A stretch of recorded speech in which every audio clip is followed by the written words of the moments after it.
So we would also argue that when it comes to crafting culture or changing behavior on a very big meta scale, one of the things you can do that's very meaningful if you are someone in the media or you are a government is like literal. It is propaganda, but create more archetypes for pro-social behavior, for types of behaviors that you want to elevate.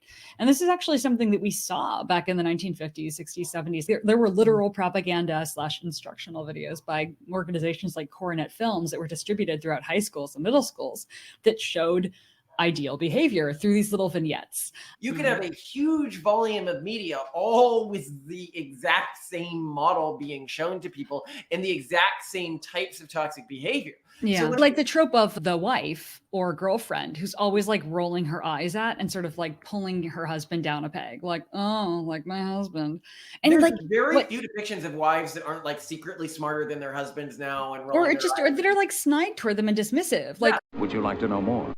Hey, Malcolm, one of the things that I really, I love about you and loved about you since the moment I met you was that honestly, you more resemble like a superhero or like fictional character, like a caricature of a person than like a real human.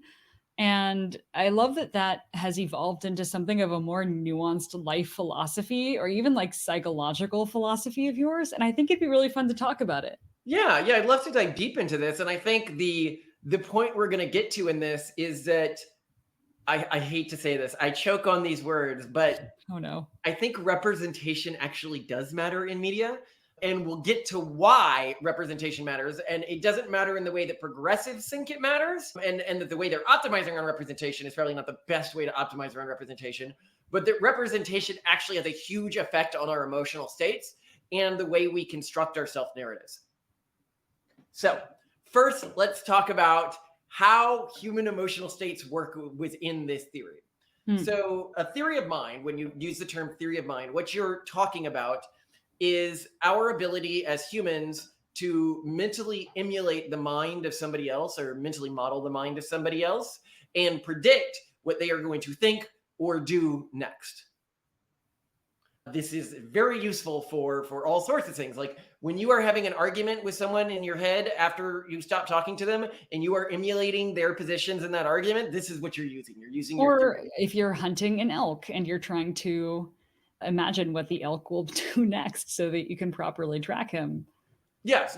But it's something that with humans is where we do it more often is when 100%. We're like fake arguments you're having with someone in your head, and then you come up with the right answer a while back, and then you think, okay, how are they going to respond to that and everything like that? We just do it very naturally. And one of my areas of research when I back to be a neuroscientist was in schizophrenia research, specifically translational neuroscience as it relates to schizophrenia. And I did some fMRI studies on this, but I always had a weird idea of what was going on in schizophrenia. So one of the most common symptoms in schizophrenia across types is auditory hallucinations, right? Where you might hear whispers or somebody talking to you.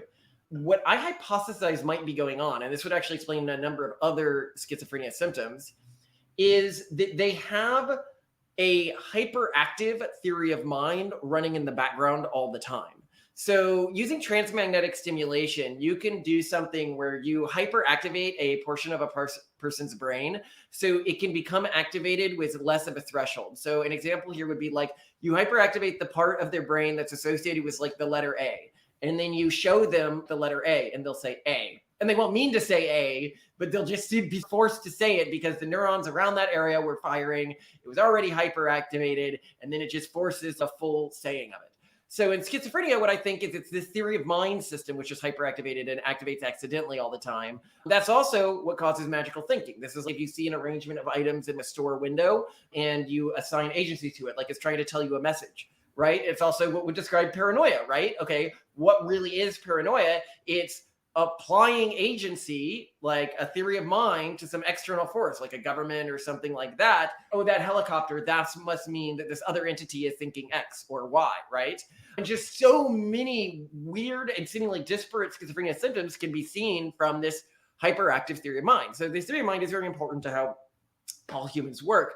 Now, what we hypothesize is that the primary way that we as humans process emotions is through having a theory of mind of ourselves quietly running in the background of our brain, and then correlating our environmental circumstances against that theory of mind and determine how emotionally we are supposed to react and then outputting that emotional state.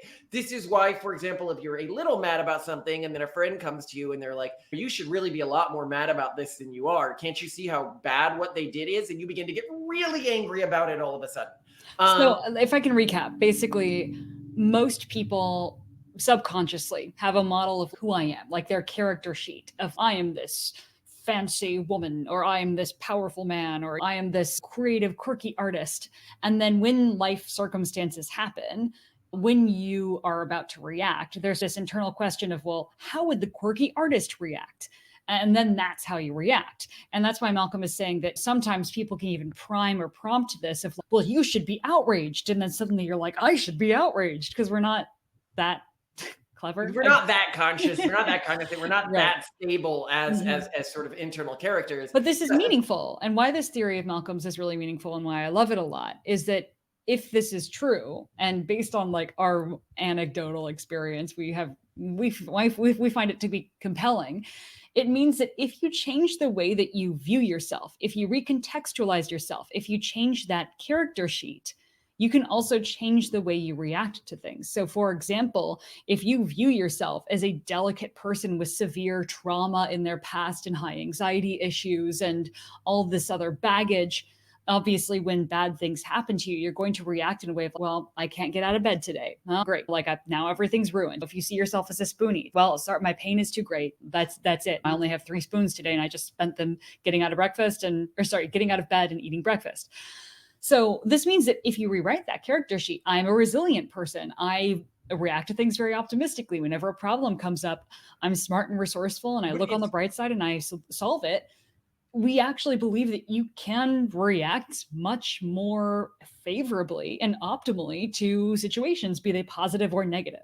But it's very hard to rewrite this internal character sheet. You can really only do it during what we call quote unquote flux periods. So these are periods in an individual's life where like they're moving or they're about to start college or they're about to start a new job and moving, where a lot of your environment is changing, a lot of your friend group is changing, just a lot is changing in your life. And during these moments, people can genuinely reinvent themselves. And keep in mind, what I'm saying here is it's not exactly like you have an internal character sheet. It's like you have a model of a person running off of an internal character sheet that you've created. Now, what's important here, and this is where representation comes into all of this, is these character sheets are not fully flexible. It's very hard to say, I want to be this type of person or this type of person or this type of person, like to fully build out the character sheet. What we really often do is stitch together a few stereotypes or things that we have seen portrayed in media or within our socially evoked set within our environment, and then stitch those things together into a character and utilize that character. If you do not have many things in media that are healthy that you can use, or many things in media that are like you feel you can identify with. So some people, they can identify with an individual in media regardless of that individual's ethnicity. Other people, where their ethnicity is much more important to whoever they happen to be at the moment, they will have a genuinely hard time identifying with different ethnicities when they see it in media. And what's important to note here is character archetypes are often associated with a few ethnic groups. And this is true even in progressive media. They will maybe color up the media. They'll add more black and brown people, but they will still give those people often black and brown approved personalities, because if they give them an overly quote unquote whitish personality, they would be seen as, I don't know, not culturally authentic or something like that. And you even see this for other groups. So if you're like Irish and you really identify with Irish, there are like 4 ways of being Irish portrayed in media. There are not that many. If you're a Romani or a Gypsy, if you're using the more offensive term, but the term that most people know, there are not that many Romani stereotypes presented in media. And if that's an important part of the way you see yourself, you're going to really struggle. First, I want to jump back to the concept of flux periods. We're not just pulling this out of our asses. This is also something that shows up in other areas, like when it comes to behavioral changes that even governments try to enact. For example, the UK had this one sort of department for enacting behavioral changes that they called the nudge unit informally. They did a lot of research on when they were able to successfully change behavior, to intervene and help people change their behavior for the better in a way that improved health outcomes or spending or whatever it might be. And they found that very similarly, they didn't call them these, but periods of flux were the key times when they were able to do this. For example, one really common period like this is when someone becomes a first-time parent. So this nudge unit, for example, found that when it came to enacting interventions around parenting, helping people do better things for their children, really only first-time parents changed their behavior. And once people had gone past that, they just already firmed up their identity as a parent. So it became really hard to change it. So other examples of flex periods, because I think it's important to know, like, when you're even going to have the capacity to make changes like this, is graduating from college, graduating from high school, getting a new job, moving to a new state, getting married, the death of a very close loved one, like these very fundamental life changes where either the stage dressing or the stage or the characters in your drama of life are changing. And so that's something that's really important. And it's not just like character archetypes that really help in helping you establish a new character. Because again, we're just not really creative. Like, we need to see almost like training data, like AI, like we need training data to understand what the common responses are of a certain archetype. So this is why it's really helpful. And it also is why what you expose to yourself to in media, and also what the broader media landscape exposes people to, is going to shape culture and society. So we would argue that one thing that could really help, for example, with pronatalism, a cause that really matters to us, is more media that shows what it's like to be a functional, happy family, to be a parent that isn't miserable or stressed out. With a reasonable number of kids, like 5 kids, not like 2 kids. Like, you don't keep a population stable if every woman expects 2 kids. Because I mean, what does the media show now? The Duggar family. Then they're Yeah. not ideal. And there have been other small snippets. For example, in Stranger Things, there's this one side plot that shows a house with many children, but it's also the kind of environment that would seem very unpleasant to a parent. I mean, we still think it looks awesome because basically It looks exactly like our house. Like, it's like a chaotic scene house is full like of walking into our house. feral children who are very passionate and colorful, which is great, but like also doesn't look very appealing to many people who want to have a non-stressful life. So we would also argue that when it comes to crafting culture or changing behavior on a very big meta scale, one of the things you can do that's very meaningful if you are someone in the media or you are a government is like literal, it is propaganda, but create more archetypes for pro-social behavior, for types of behaviors that you want to elevate. And this is actually something that we saw back in the 1950s, 60s, 70s. There were literal propaganda / instructional videos by organizations like Coronet Films that were distributed throughout high schools and middle schools that showed ideal behavior through these little vignettes. And yeah, I mean, it's just something that's incredibly helpful and incredibly underrated. I'd say another area where this becomes really damaging for people is when, and this happens in media in all societies, they associate certain character archetypes with attractiveness in either males or females. And so when a woman wants to see herself as attractive, she will begin to adopt these character archetypes, which can often be very intrinsically toxic. A great example of this that has really gotten popular recently is the crazy young girl. So we see this in Harley Quinn, we see this in Jinx, we see this to be like, if you are an attractive woman in modern media, there are just not that many character archetypes. And that's a big one in terms of the social landscape right now, right? And that is really toxic when we are elevating the status of mental instability and associating it with being hot or being a desirable female. Which is really toxic. What are some other ones that you've seen in media where you're like, wow, this is a really toxic character that people are having modeled for them? Oh, well, I mean, pretty much every depiction of relationships is pretty toxic. I remember when House of Cards first came out, like the first few episodes, and we're, oh my gosh, is this finally like a dynamic couple that like broadly works together on things and coordinates and is aligned in their goals? And then it just like completely goes off the rails, gets toxic, gets semi-abusive, like it's just horrible. And there are so many other shows that that supposedly depicts power couples, and people have told us like, oh yeah, I love this power couple in this show, and like genuinely their behavior is toxic. They don't communicate, they don't have aligned incentives, they're very selfish, they like mental games with each other, or they like shit test each other, but in a really toxic, non-productive Yeah. way. It just blows my mind. Like, where are the functional relationships online? So it's also no surprise to me that people don't have good relationships because no one is modeling them Well, at and all. this is a great point where I think many people can be like, no, there's lots of stereotypes of what it's like to be a family when I look at TV, and then it's okay. It's the The Addams Family. Simpsons, Family Guy, that's what I'm going to say. American Dad. What I'm saying is you look at these, and the couple dynamics are so similar across shows. And Yeah, you'll they're very uncreative. the rare show. But the point that we're making is because there's a lot of media out there, there could be a feeling that there are a lot of ways of structuring yourself and ways of structuring an identity or a relationship being modeled, but that's not necessarily the case.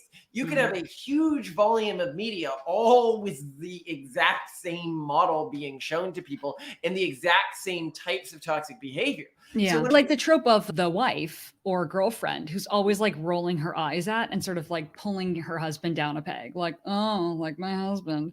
And there's like very what few depictions of wives that aren't like secretly smarter than their husbands now and rolling or their just or eyes. that are like snide toward them and dismissive. Yeah. Like, I mean, I've personally had problems where like in public, I start acting like that merely because one, like I'm way too autistic to know how to actually act in public. So of course I'm just taking my training data and Yeah. acting how I understand wives to act in public. And so we've had, especially earlier in our relationship, like I'm literally just like using training data to behave a certain way. And And I'm Malcolm's like, like, don't Simone, why do you keep throwing me under the bus? This is really bad. And I'm like, what do you mean? I'm not doing anything I'm wrong. just doing what wives do. And I'm like, well, not my wife. But it's also important that like we challenge that and we were able to work on that. And I'm able to point that out because it is really important. If you're in a relationship with someone and you see them modeling these sorts of bad behavior patterns, to immediately call them out.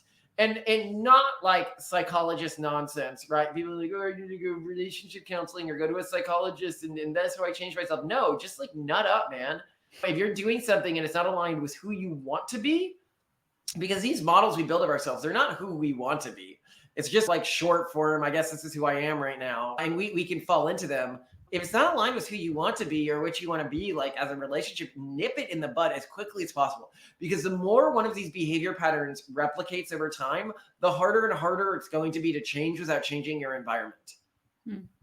But I would say, so another thing that this model of behavior I think dovetails really well with is our general principle that when it comes to encouraging behavior in our kids, it's really like show, don't tell. Like the best way to encourage certain behavior is by modeling it, not by telling you to do it. And again, like kids just like humans use training data to determine how to behave. So if you provide examples, you're more likely to see those examples be followed. I also feel like that's one reason why parents can feel like really self-conscious around their kids in public, because they feel like your kids in public are like your drunk self, like like what you look like behind the scenes and like without inhibitions.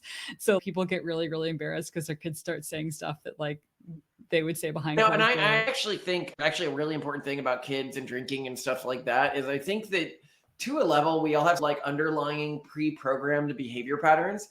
And it's one of the reasons I like drinking with people is because I think you can begin to see those come out. And this is separate from these narrative building things. So, I mean, alcohol lowers inhibition. And through that, I think that speaking of alcohol personality types, you see like one of four predominant personality types and individual motivators when somebody gets drunk, because Okay. you are stripping away the inhibition that they are using to suppress the way they actually just like biologically interact with the world. And you see this with kids as well, right? Like some people, when they get drunk, they just get really happy all the time. It's just happy about everything. Some people just sad about everything, right? Some people just angry about everything. Simone, when she gets drunk, she just gets incredibly loving of me. Just wants to hug me all the time, tell me how much she cares for me. I want to do a lot more than I end up doing Yeah, a lot more and than what that. it shows me and what I like about it is it shows me that underneath this controlled exterior, who you really are as somebody who's just constantly suppressing Who just wants to ravage you. displays of affection. And it's sweet because you wouldn't be productive. We wouldn't be able to move towards our actual objectives if you acted like that all the time. But it's sweet to know what's under the hood. And it's definitely something I see in our kids, which one of our sons, Torsten, he'll just do this thing where he'll start getting really excited. You can see him start jiggling to himself, and he'll run up and give me a hug. And what clearly happened there is he got in his mind this idea, oh, I'm going to give dad a hug. And then he's just getting so excited because he's about to give someone a hug. And then he goes and gives me a hug. And it's sweet that I can see that in you. I don't know. What do I come off as drunk? What's my actual personality? It varies. Mostly just happy. I mean, but also you show that like in reality too. I think you're one of those people whose filter, like inhibitory filter, is very low. Like you just show what you are. Yeah, I think you're right. But also so rarely have you actually gotten sloshed. Just pretty much that one time when my mom did a Wiccan prayer circle around you. That's like the only time I've seen you destroy yourself. We did like a normal wedding, Simone and I, but Simone's mom, she was very hippy dippy, training to be a shaman, everything like that. So she asked us to come back to her hometown because she's like, the people in my hometown didn't get to experience your wedding. I'd love it if they could go to some ceremony we put together, not like a wedding, obviously, but like a after ceremony. And then leading up to it, she goes, could you guys wear your wedding outfits? I really liked those. You still have them. So could you put those on? And then she's like, I loved your vows. Would you mind doing your vows again?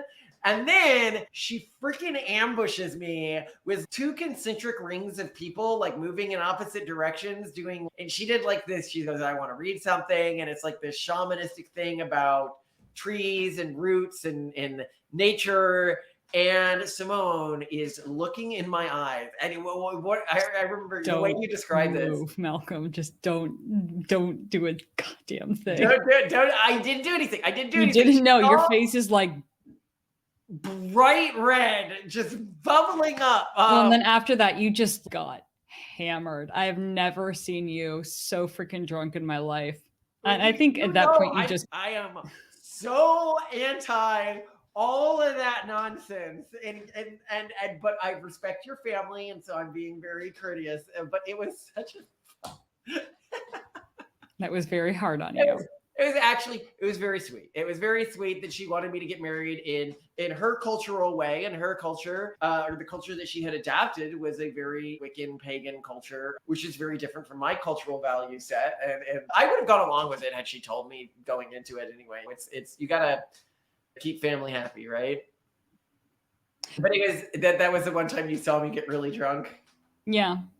But again, I just think that you broadly sober is pretty much the same as you drunk. You're just one of those really genuine people, which is one of the reasons why I really like you. Thank you, say, Simone. I really appreciate it.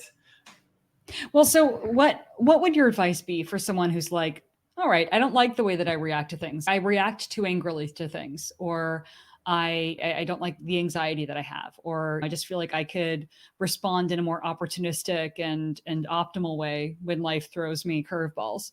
What would your advice be to them on, one, creating a flux period, like manufacturing one, because you can't necessarily make someone in your life die or leave your job and move to a new place easily. That's not something you can do all the time. So what advice would you give on that front? And what advice would you give on designing a more optimal person? First, look for an upcoming flux period. Those are easiest. If you're going to go to college in a year, like it's best just to use that one for you. But also, if you're broadly not satisfied with who you are in your life, it may be worth creating a flux period through leaving your job where you live, starting something new. But this is only something you do if you feel like you have like real major self-work to do, right? But then in addition to that, how do you create it? I think the most important thing is getting excited about who you're going to become and beginning to build a picture of that. And this is something that I think most people can model or remember having done when they were going to start high school or college or their first job. We all have some period in our life where everything was going to change and you began to think about, oh, I could be a different person. What does that person do? Who are they? How do they do their house? What are they? And as you get excited about becoming that person and you begin to put a lot of effort into modeling, and this is what that person does, and this is who they hang out with, and that's what they do every day, it makes it a lot easier to slip into that role.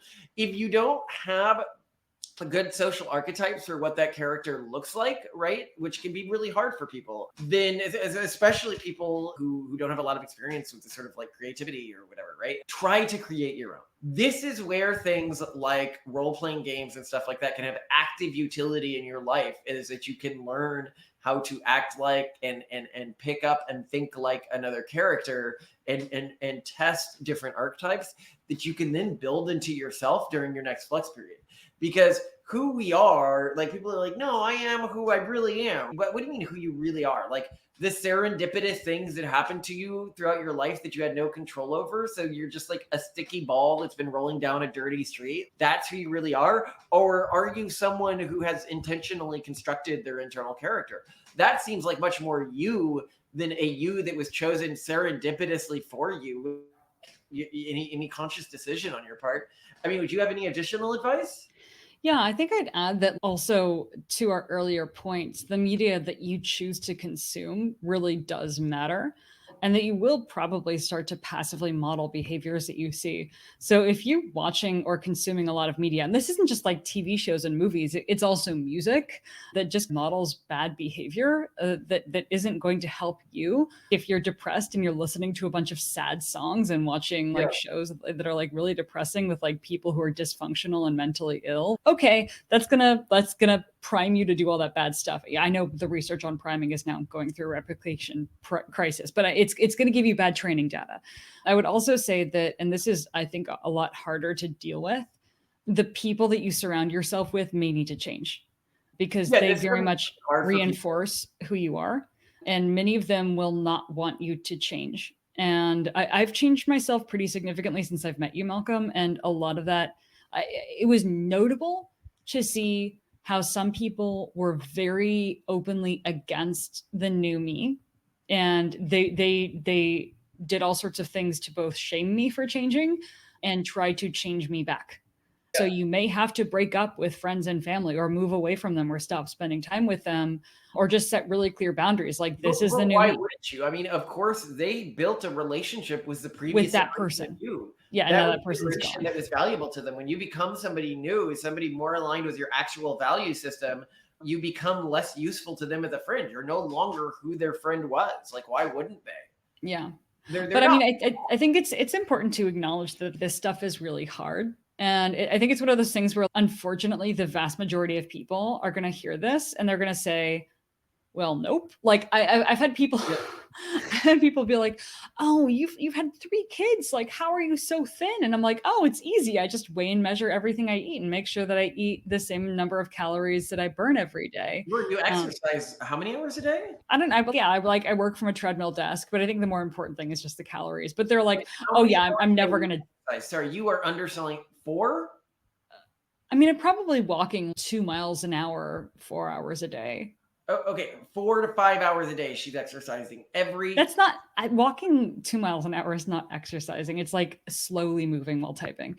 But my point is, like, most people are like, a exercise desk, an elliptical. You are hugely underselling how much you exercise. yeah, because I'm autistic and that's my stimming. But But this that's is also, I think, really important. We sometimes talk about the sinfulness of exercising for vanity. And what we're talking about with this type of exercise is exercise that's not useful for health reasons and that distracts you so you can't work, right? That you can't do other productive things. The type of exercise you're doing is totally efficacious because it is in no way interfering with your ability to get productive work done. So you're just doing 2 hard things at the same time. And I deeply admire that you're somebody who works to combine those things. well, it's not admirable because I can't focus while sitting down. I hate sitting. Like I can barely cope with sitting down for these, you know what I mean? But anyway, I think this is one of those interventions where it does involve a lot of genuine sacrifice and a lot of hard work. And typically when we talk with people about this and we're like, yeah, you could have the life you want, you could have the body you want, you could have all these things. Here's what needs to happen if that's what you want. And people are just like, nope. Nope, not happening, not doing Which is so funny to us. Like, how can you complain about not having what you want if you're not willing to sacrifice stuff? I mean, I guess ultimately it means that they don't want the thing that much and they want immediate satisfaction and comfort. They want it less than the things they have now. Yeah. Yeah. So then stop I think complaining. a lot of people, they may actually want it more than the things they have now, but they they're not sure they're going to get it. So keep in mind, you're always applying like a variable. Does this actually work to any big thing you're trying? Yeah. And then two, you also like, there's some people who just are psychologically not structured for action. And there's some people that are psychologically structured for action. And both of us come from environments that sorted for people psychologically structured for action intergenerationally. By that, what I mean is like you grew up in the San Francisco area, right? Like family moving to the San Francisco area are people who at least immigrated twice, likely 3 times in their history. So you've already selected for people willing to immigrate, right? And to a high risk, high reward environment, either the gold rush or Silicon Valley or any of the other various things that was going in San Francisco. My family's from Dallas, Texas, right? Again, almost everyone who's living there immigrated at least twice in their family history, likely 3 times. And they were immigrating because they just didn't want to be wherever like wherever things had become too civilized. So they just kept moving to the edge of civilization, And I think that that's really apparent in my personality and worldviews that I am to an extent shaped by that. Well, and so for that reason, for us to be like, no, all you have to do is this, is like, it's not perfect. And no, not everyone's going to be able to do it. But still, I mean, at least we anecdotally have found that this model is really effective. And we think it's worth considering if right now you don't react to life in a way that makes you happy. If you're not happy with your outcome when you respond to various developments. Yeah. Well, I love you so much, Simone. I am so lucky to be with a woman who worked so hard to change herself into this amazing person you are today. I really admire and am humbled by who you've become.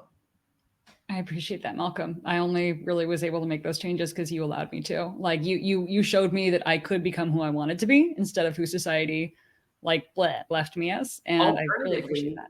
I separated you from your friends and brainwashed you. And how many people have met us and at first thought like this was a "Are you okay, Simone" situation, and then they get to know me and they're like, "Oh, okay." no, yeah, we've had a lot of people do that. They'll try to get Simone alone. They're like, "Hey, what's going on here? You seem to no. By the time they even get me alone, they're like, "Oh, at first I thought this was one of those brainwash situations, and now I see nope." Anyway. Yeah, love you a lot. I love you a lot, and I'm glad I did such a good job brainwashing you that they can't even tell that you're unsavable to them. They get to you and they're like, this one's already gone. He's lost. Yeah, good job, Malcolm. Bye. All right, kids. You see how the water's a little cloudier than yesterday? Do you know why that is?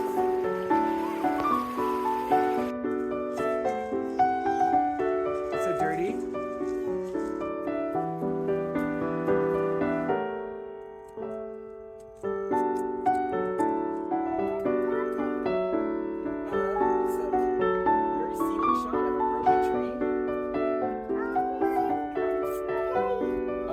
Evaporating.